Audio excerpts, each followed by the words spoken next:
Buenas tardes a todos. Yo quiero empezar agradeciendo a IPAE por haberme convocado a moderar a dos de los economistas, de los macroeconomistas más importantes de nuestro país, Julio Velarde y Waldo Mendoza. La pandemia ha traído algunas voces que parecen subestimar el rol de las cuentas macroeconómicas en el desarrollo de nuestro país. Hemos oído frases como que no podemos tener una macroeconomía del primer mundo y con servicios públicos del tercer mundo. Yo no quiero ahondar en los beneficios de la macroeconomía, de una macroeconomía sana sobre la inversión y el consumo. Bajas tasas de interés estimulan la inversión y un tipo de cambio estable y precios estables estabilizan el consumo de los ciudadanos. Sin embargo, estas voces han alentado a la escalada populista que hoy vemos y que pone en riesgo todo lo construido en las últimas 3 décadas. La pandemia, junto al histórico manejo del gasto público, tanto en lo político como en lo técnico, nos ha dejado una situación fiscal que no veíamos hace décadas, con un déficit fiscal que, según el marco macroeconómico, en el 2020 ascendería alrededor de 10% del PBI.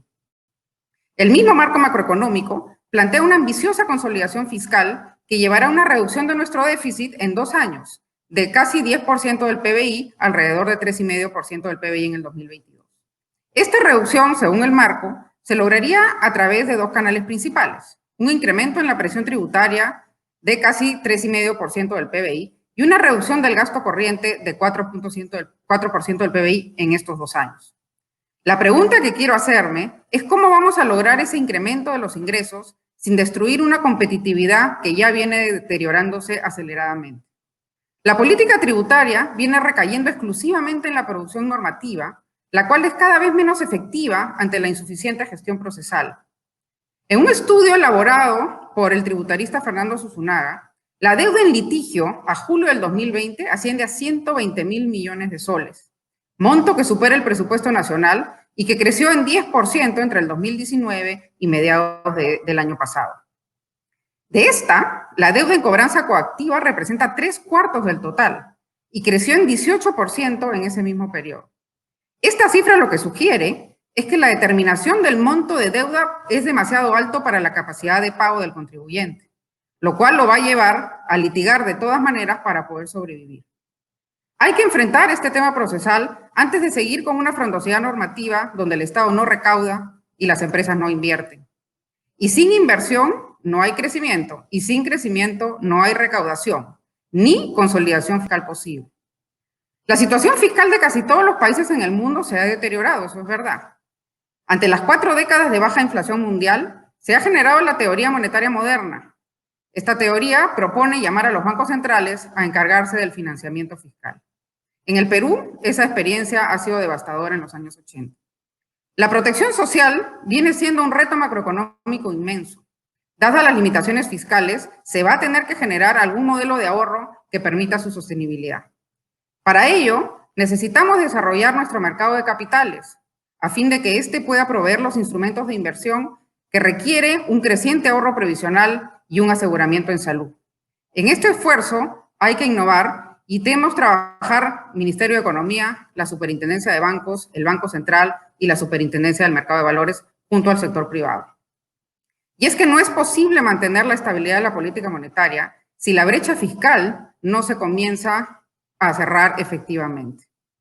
Luego de esta pequeña reflexión, le doy pase a Julio Velarde para su presentación.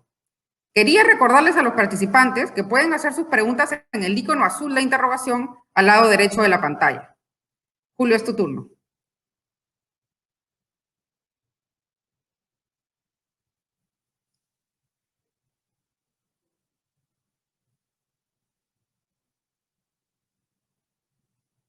Julio, estás en mute.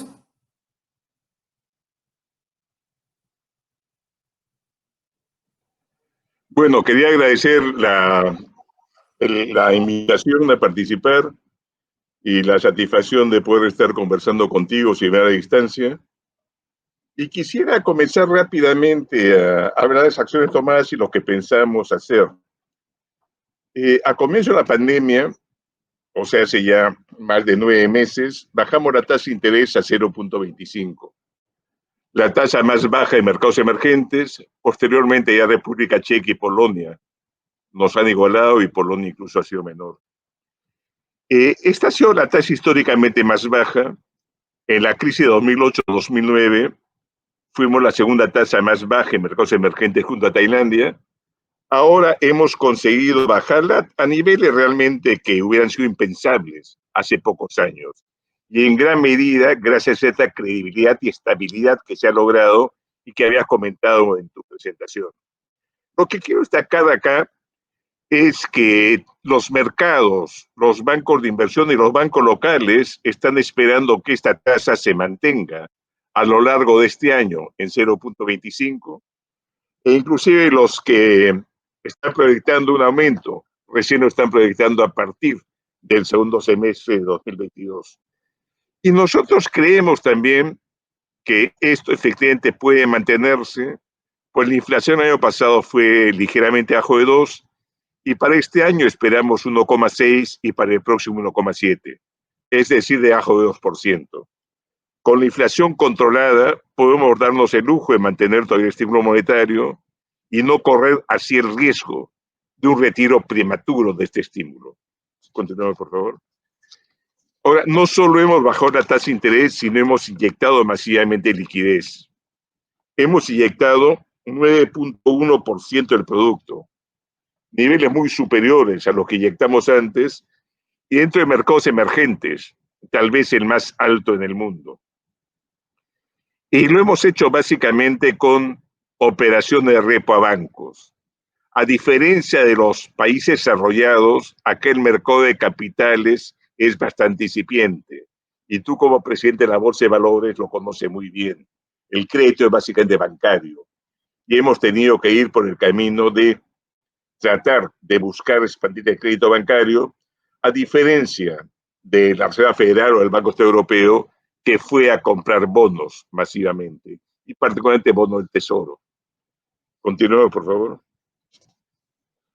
El crédito de empresas ha subido sustancialmente. Dentro de los países que se manejan prudentemente, el crédito a empresas está creciendo más que en cualquier país desarrollado y más que en cualquier país emergente que tenga una inflación de un dígito.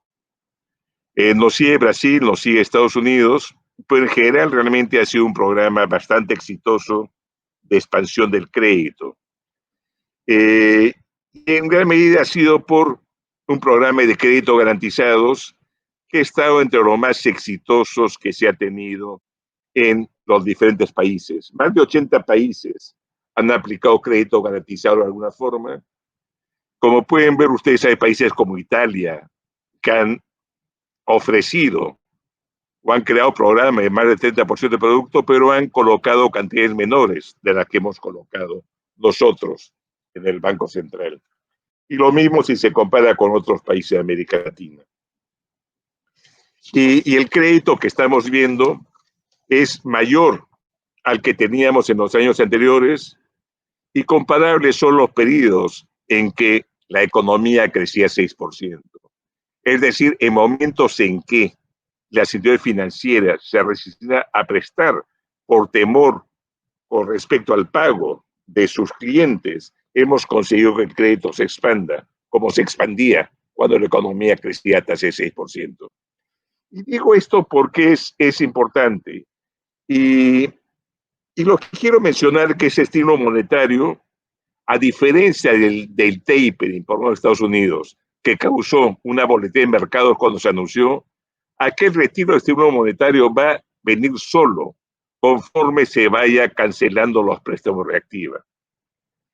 Pero quisiera mencionar, incluso la política monetaria por sí sola nos puede sacar de la recesión, solo que toma mucho tiempo. La recesión de 2008-2009, la gran recesión, en gran medida se salió solo por política monetaria del FED. El programa de estímulo fiscal de Estados Unidos solo se dio al comienzo de Obama. Después el Senado norteamericano le bloqueó cualquier programa de estímulo fiscal. Y el caso de Europa, Tenemos que desconfianza en los países del norte de Europa con respecto a los mediterráneos hizo muy difícil que pudiera haber un programa fiscal amplio. Incluso hay que recordar que Alemania, hasta antes de la pandemia, tuvo superávit fiscales relativamente importantes. Pero felizmente ahora, desde antes hemos tenido los bonos del gobierno, pero a partir de octubre la inversión pública. Y la inversión pública este octubre está ayudando sustancialmente a este crecimiento. Está haciendo que la recuperación pueda ser más rápida. Y quisiera recordar en los estimados que tenemos nosotros, el gasto corriente tiene un multiplicador debajo de 1. La inversión pública tiene un multiplicador de 1.5. Incluso en condiciones como estas, en que estamos debajo del producto potencial, el multiplicador debe ser mayor. El Fondo Monetario, para las economías en general, no de Perú, estimaba que en esta situación el multiplicador de la inversión pública probablemente de 2.6 veces. Y con esto estamos en gran medida recuperando. Ya en octubre caímos solo 3,8 frente a octubre del año pasado, después de caer 40% en abril. Estamos estimando que en noviembre debemos caer entre 2,9 y 3,1. Y en octubre caíamos menos que países como México o Colombia frente al año anterior. Y con el nivel de noviembre, para que se dé una idea, y no es tanto en esto, que no es tan importante, simplemente con el nivel que tendríamos del PIB en noviembre, si se mantiene constante, si no se crece nada más, el crecimiento del próximo año sería 11%. O perdón, de este año, 2021, sería 11%. Ahora, estamos buscando activar otros motores. Y déjenme hacer una reflexión muy rápida. El ahorro privado en el tercer trimestre en el Perú ha sido 26.4% del producto, el más alto en los últimos 30 años. Algo similar se ha visto en muchas economías. Francia, que tenía un ahorro privado menor al 15% de su producto, ahora está encima del 25%. Gran Bretaña, que tenía menos del 10% de su producto, también está encima del 25%. O sea, se está viendo en todas partes. Mucha gente que mantuvo su trabajo no ha podido gastar y sus ahorros han aumentado. En el caso peruano, los depósitos de personas naturales han crecido más de 20%. El circulante ha crecido más de 37%. Los fondos mutuos han aumentado sustancialmente. Y algo parecido pasa en otros países. Y lo interesante acá va a ser cómo se gasta este excedente. Este excedente que si bien no es de todas las personas, muchas personas han perdido sus ingresos, muchos de los que sí lo han mantenido tienen la capacidad de gastar. ¿Cómo podemos hacer que este gasto se traslade también como un motor de la economía? Y voy a hacer referencia tal vez a unos países desarrollados. La semana pasada, el Bundesbank, el Banco Central de Alemania, hizo una encuesta a 2.000 personas. Y se veía ahí que realmente el ahorro precaucional era bastante bajo, menos del 20%. No habían gastado porque no encontraban en qué gastar. Estoy pensando viajes, restaurantes, etcétera. Alguna gente que no quería salir por COVID, 40 y tantos por ciento porque no encontraban en qué gastar, 30 y tantos por ciento por COVID, y solo 20% ahorro precaucional. En Canadá e Inglaterra, en encuestas, si bien que ya tiene más de 2 o 3 semanas, se encuentran también resultados muy parecidos. Pero estos son países desarrollados. Lo que se ha visto en encuestas en India cayó tanto como nosotros, es que más bien sí, el deseo de gastar puede ser un poco más grande. Y para eso estamos buscando incorporar otro factor que podría ayudar a dinamizar la economía. Y hemos sacado ya los sobres de tasa de interés con la idea de colaborar a bajar la tasa de interés de créditos hipotecarios. La tasa de interés de los créditos hipotecarios ha bajado, pues no ha bajado tanto como para reflejar la reducción de tasa de interés del Banco Central o la reducción en la tasa de interés de los bonos del Tesoro. Lo que buscamos es que parte de este ahorro acumulado, parte incluso de los retiros de AFP puedan servir de cuota inicial y con unas tasas de interés hipotecario más bajas, podemos tener un sector que permita dinamizar la economía. Hay otros gastos que tendrán que estimularse, pero de ahí va a salir la iniciativa del empresario, que busque cómo estar canalizando esta capacidad de gasto excedentaria. Repito, el mayor ahorro privado en 30 años. Desde el 90 no se veían cifras semejantes. Este ahorro privado, si comienza a canalizarse al gasto, vamos a tener una recuperación del consumo bastante importante. Y ya para terminar, estamos esperando ser uno de los países que más rápido se recupere. Es decir, regresar a los niveles de 2019, incluso antes que la mayor parte de los países europeos. Estados Unidos simplemente se recupere antes por el estímulo de Biden. Más bien lo que no va a recuperarse tan rápido es el empleo.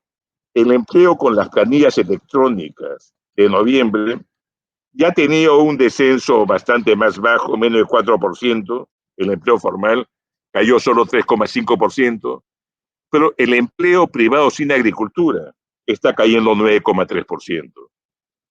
La pobreza, que la pobreza probablemente no regresemos al nivel de pobreza que teníamos en 2019 hasta 2022 y tal vez hasta 2023. El empleo formal probablemente no se recupere hasta fin de este año o lo más probable incluso hasta el comienzo del próximo año. O sea, pese a esta recuperación del producto, falta mucho por hacer. Y solo para terminar, y los economistas y los analistas económicos inventan realmente muchas frases. Se habla en Europa, etcétera, que se caería en una economía el 98% por sectores que no se reactivan. Lo que buscamos es superar el 100% de 2019, es decir, no quedarnos debajo de este 100% potencial, sino alcanzar los niveles anteriores. Y ahí me quedo y después respondo con preguntas. Muchas gracias. Gracias, Julio. Pasamos ahora al ministro de Economía, Waldo Mendoza, para su presentación.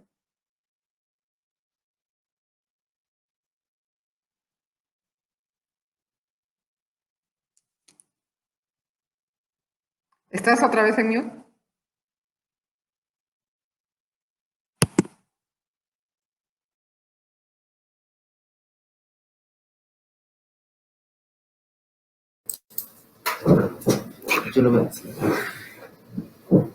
Muy buenas tardes con todos y todas. Muchísimas gracias por la invitación. Un placer estar contigo, Claudia, y con Julio Velarde, el presidente del Banco Central. Quiero hacer una presentación que tiene el propósito, segundito,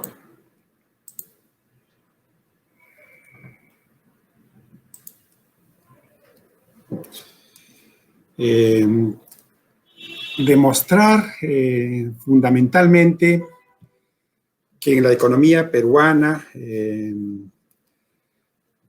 felizmente, la recuperación aparece venir un poco más rápido que en el resto de economías.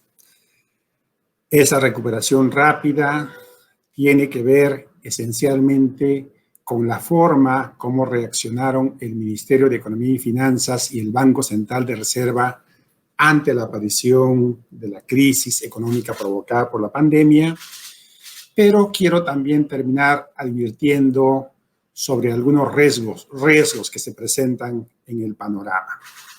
Déjenme entonces presentarles algunos datos que sustentan esta posibilidad de una recuperación rápida de la economía peruana.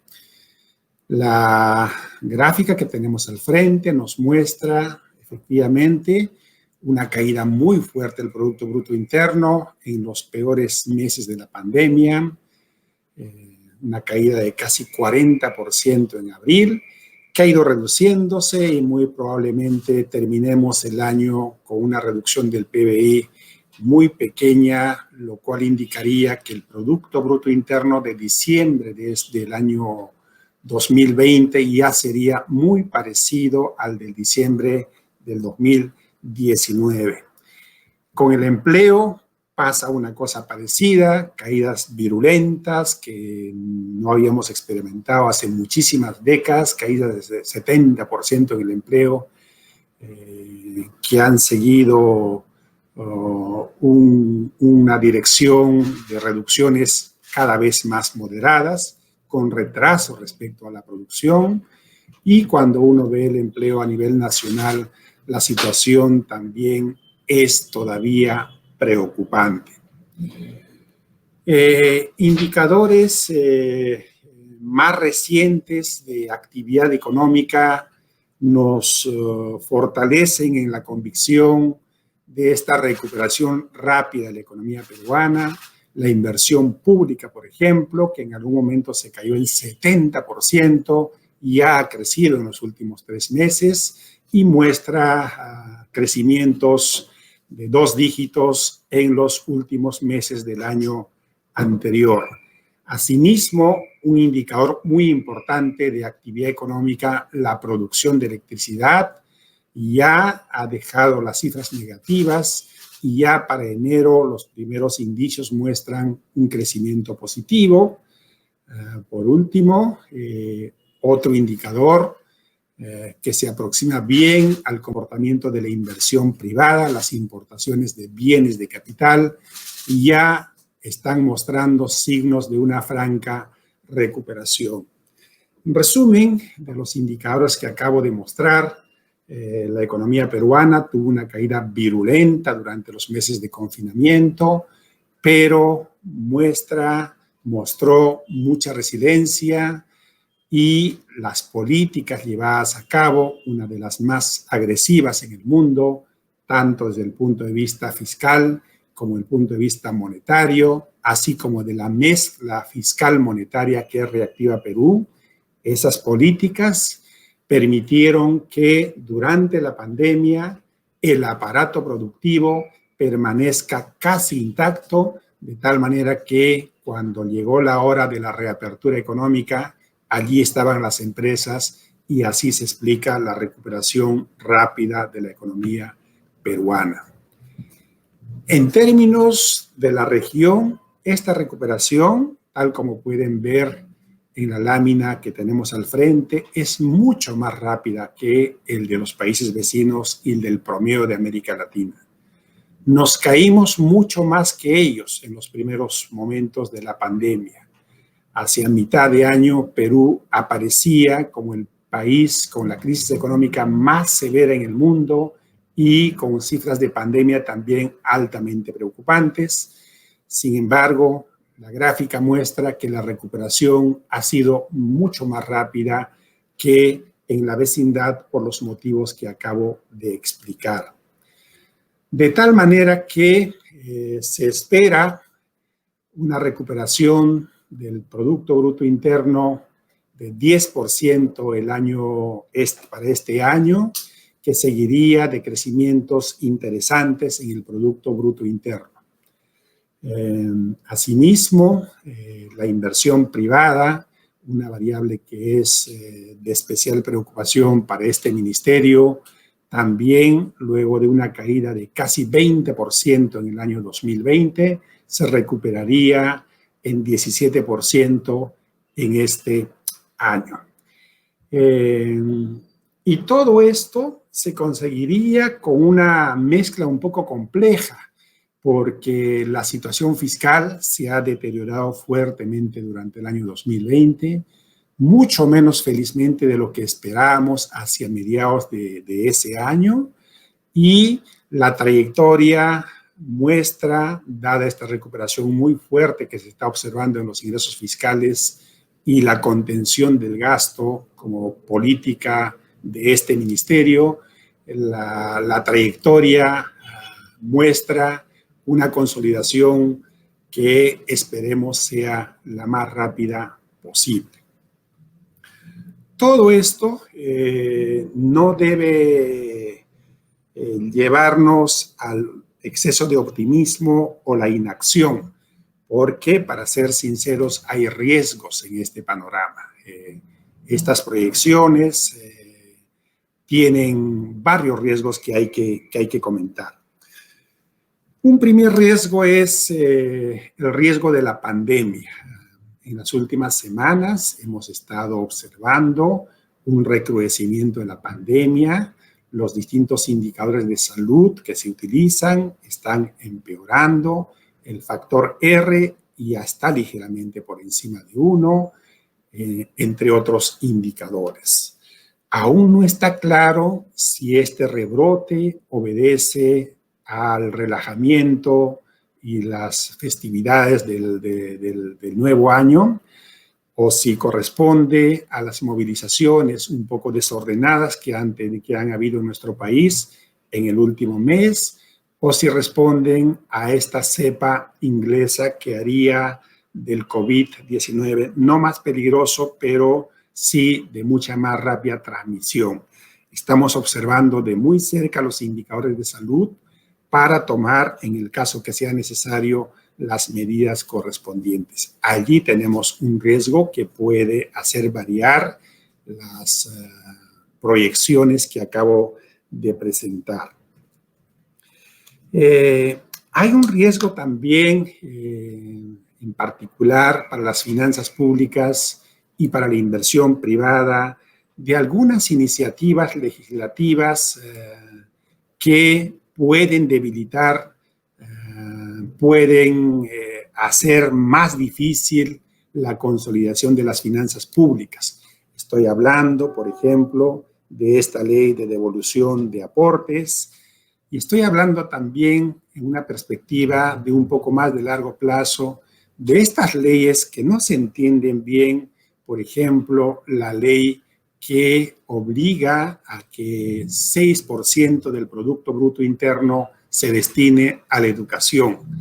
Parece una ley muy bien intencionada, pero si vamos a asignar un porcentaje a varios sectores, eso va a hacer que el Ministerio de Economía y Finanzas no tenga casi prácticamente dinero para distribuir. Hay también una iniciativa, un dictamen que ya está asignando 6% del Producto Bruto Interno al sector salud.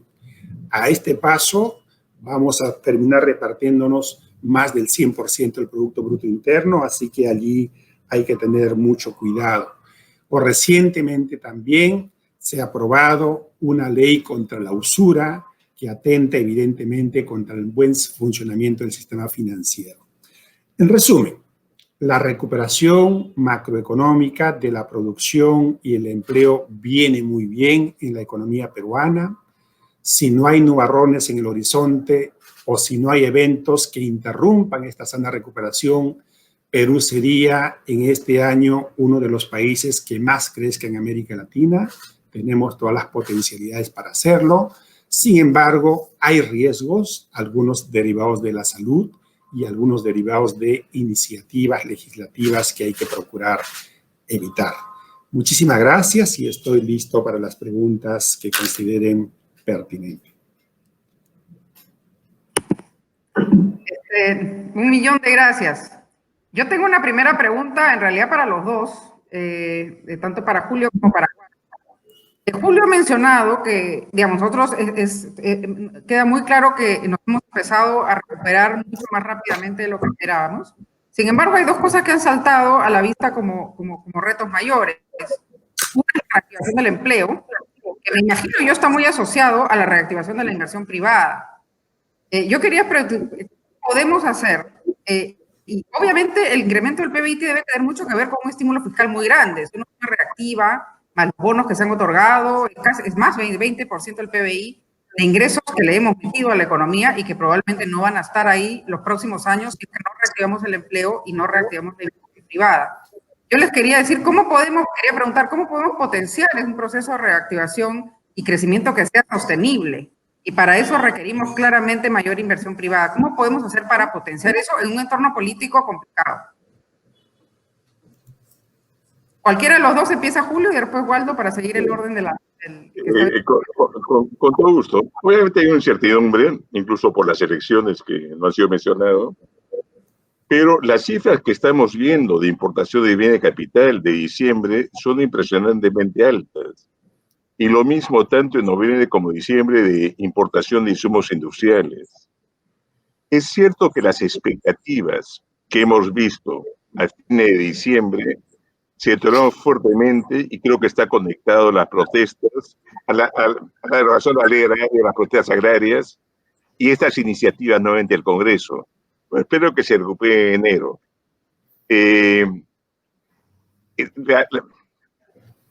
Estas medidas, si bien han sido temporales, han permitido realmente que la maquinaria comience a andar.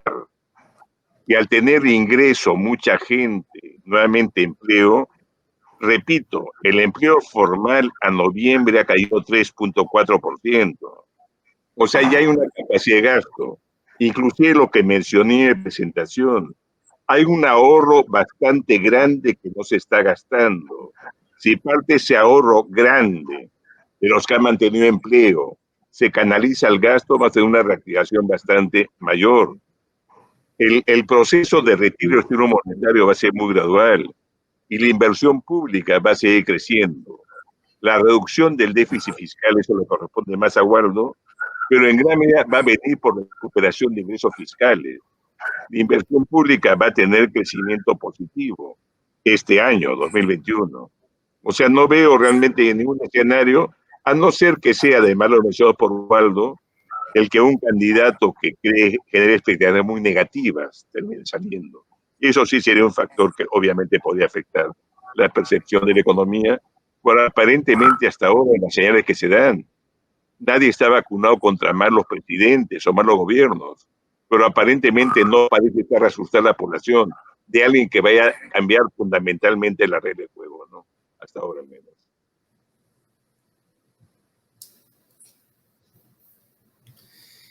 Waldo. Es natural que la recuperación del empleo vaya detrás de la recuperación del Producto Bruto Interno y posiblemente el Producto Bruto Interno vaya un poco detrás de la inversión privada, ¿no? Entonces, pero aún así se observa una recuperación más rápida de la que esperábamos casi todos. Recordemos que las proyecciones macroeconómicas que se hacían hacia junio, julio del año pasado eran cada vez más pesimistas, ¿no? Las últimas proyecciones más bien han estado mejorando cada vez más.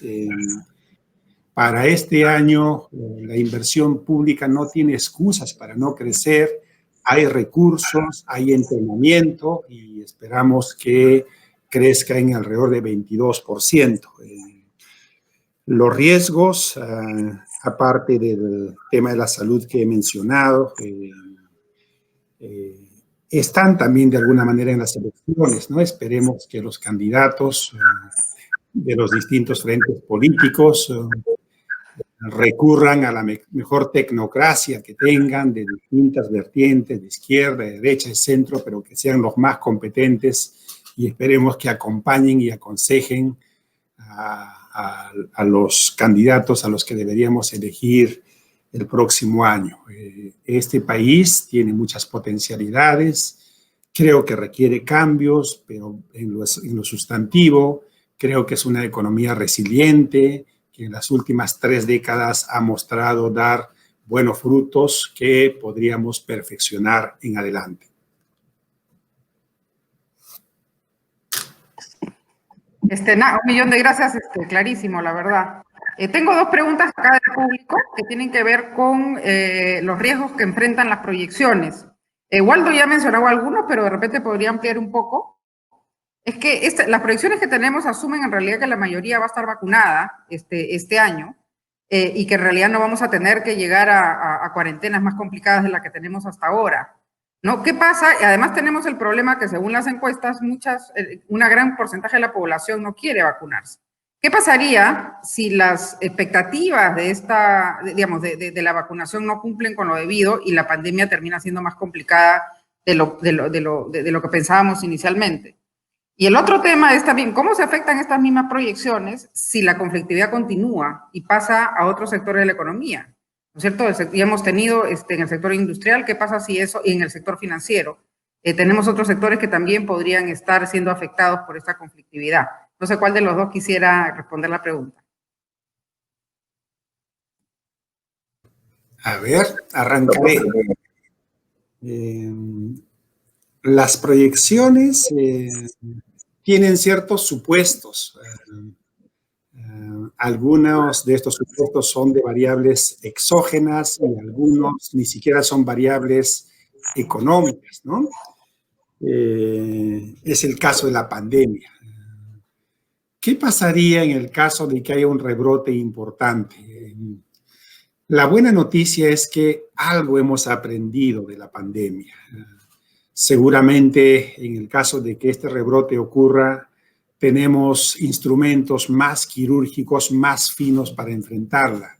Este gran dilema que se nos presentó en abril, mayo, dilema que nos obligó a cerrar la economía para combatir la epidemia, posiblemente no tendría que repetirse, porque ahora conocemos cómo hacer en estos contextos. El tema de la conflictividad es otro evento que en nuestro país siempre está presente.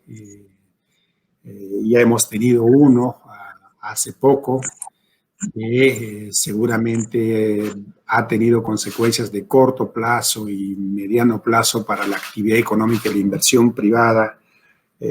Todo lo que puedo decir es que hay una área en la presidencia del Consejo de Ministros que está monitoreando estos temas e informa a todos los ministros para que estemos atentos a reaccionar antes que los eventos se produzcan. Pero efectivamente la conflictividad puede ser un evento que lleve hacia abajo las proyecciones que Julio y yo estamos compartiendo. Más o menos los dos hemos dicho que la recuperación que se viene es sustantiva y esperemos que estos eventos que pueden entorpecer esas proyecciones no se presenten.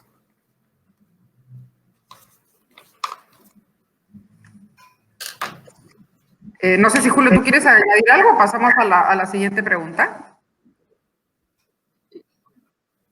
Obviamente las proyecciones están sujetas siempre a un montón de interrogantes, tenemos un escenario básico, pero simplemente para rematar algo que no lo he mencionado, está implícita en la recuperación, incluso ya con las cifras de octubre desestacionalizadas y tomando como base enero de 2020, estamos mejor que cualquier país de América Latina, excepto Brasil, en cuanto a recuperación. O sea, la base de la que estamos partiendo ya está tomando en cuenta una recuperación rápida. O sea, incluso en el escenario que no nos recuperemos plenamente, habría todavía un crecimiento bastante importante el próximo año, ¿no? Y eso quería destacarlo.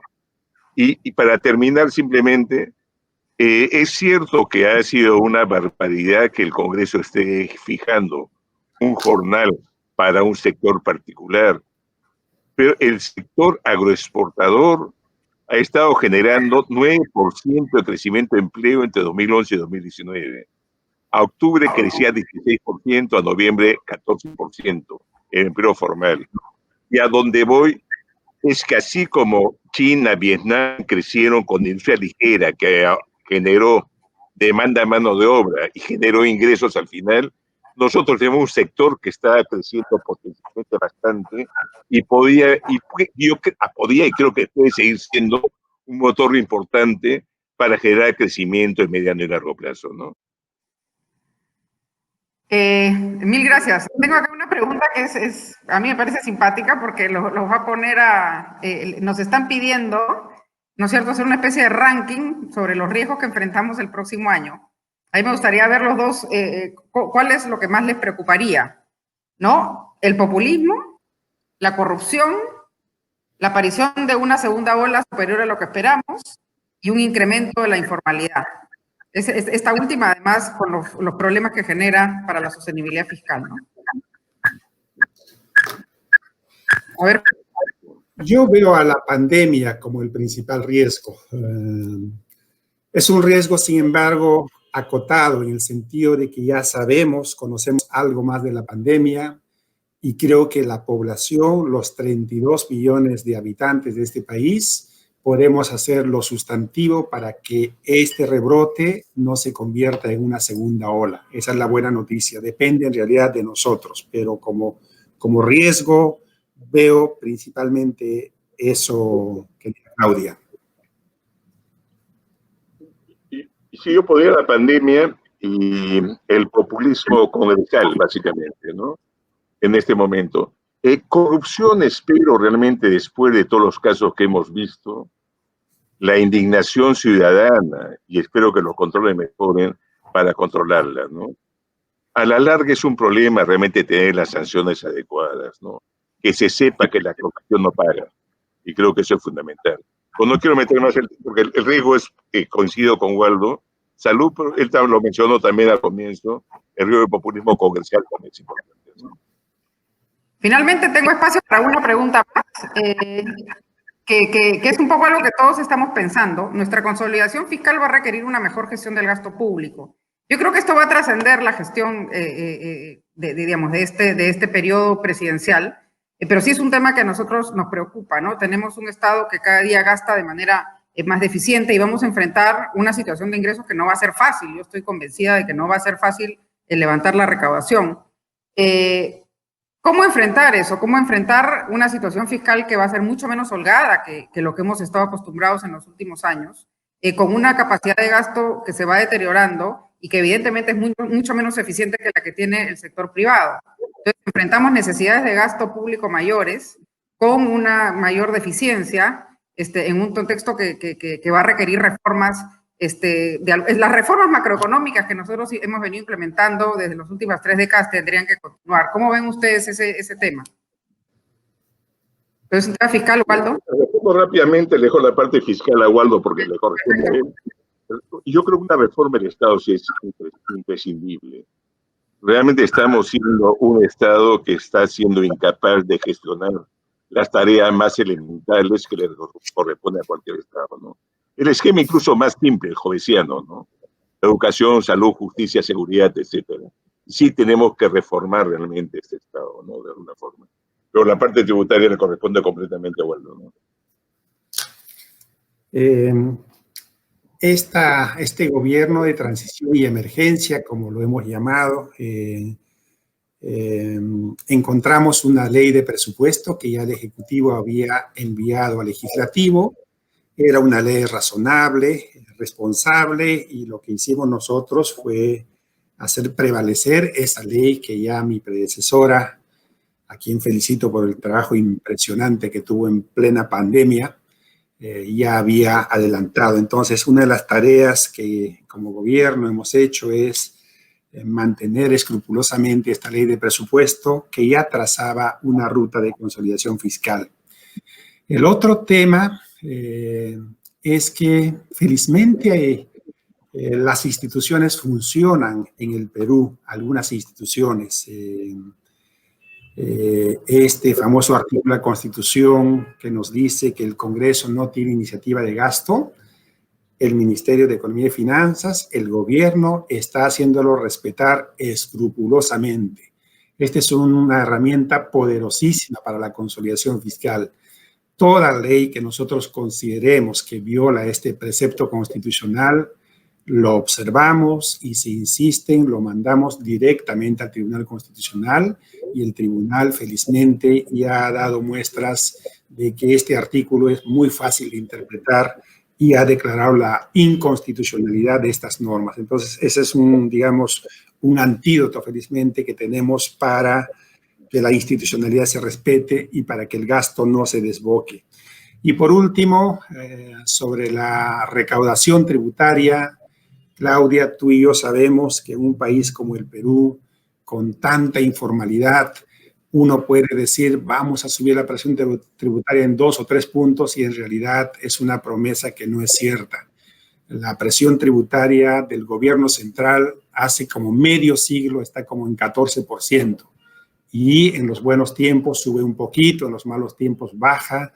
Y aún así es impresionante porque como un país con una presión tributaria tan baja pudo consolidar las finanzas públicas. Lo hemos hecho evidentemente a costa del gasto público. Esa es una situación que en el futuro debería cambiar, porque está claro que el Estado no está cumpliendo con sus necesidades fundamentales, pero eso requiere de un consenso grande para que paguemos más tributos sin atentar con la inversión privada, porque siempre hay un dilema también allí, ¿no? Cargar todo el peso al 30% de los sectores o las empresas puede ser dañino para el crecimiento económico de largo plazo. Buenísimo. Yo quiero concluir con algunas palabras de cómo es que debemos tratar de buscar una fortaleza económica ya más de cara hacia el largo plazo. Necesitamos continuar con las reformas estructurales macroeconómicas, no hemos terminado, y la realidad es que tenemos unas reformas de segunda generación que tenemos que implementar. Necesitamos para eso una reforma tributaria que sea eficaz y que esté basada en una mayor productividad de nuestras empresas. Y para eso, y además, más que una mejor productividad en nuestro sector empresarial y también un mejor marco para la competitividad de la inversión. Hoy las empresas en nuestro país son masivamente microempresas, que son muy pequeñitas y con muy baja productividad. Con ello es muy difícil formalizar y elevar la recaudación de forma sistemática. Un modelo tributario y laboral que incentivan el enemismo empresarial hacen casi imposible generar los niveles de recaudación tributaria que necesitamos para poder hacer las reformas en el tema del gasto. Necesitamos, pues, un nuevo contrato tributario que sea además progresivo y incentive en el crecimiento y el desarrollo de nuestras empresas. En el corto plazo sí me preocupa que hace tiempo no estamos discutiendo cómo retomar la discusión de cómo vamos a crecer, cómo vamos a generar producción. Estamos básicamente paralizados. Necesitamos propuestas, antes las teníamos, sobre proyectos claves en vivienda, que se puede aprovechar mucho con el incremento del ahorro de que ha hablado Julio, en saneamiento, en infraestructura y en un sector clave, que es el sector de energía y minas. Necesitamos para ello liderazgo.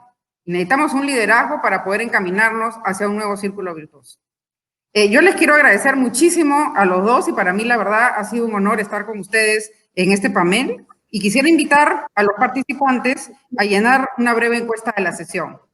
Muchísimas gracias y feliz año. Gracias, muchas gracias. Hasta luego. Gracias, feliz año.